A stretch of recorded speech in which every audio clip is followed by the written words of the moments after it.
Welcome to this quick tutorial on how to always show map shortcuts in the Waze app on your phone. If you use Waze regularly, having map shortcuts visible can make navigation faster and easier. In this video, I will guide you step by step to enable this useful feature. First, open the Waze app on your phone.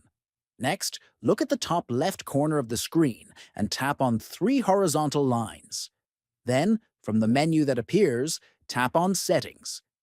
After that, find an option called Map Display. Tap on it.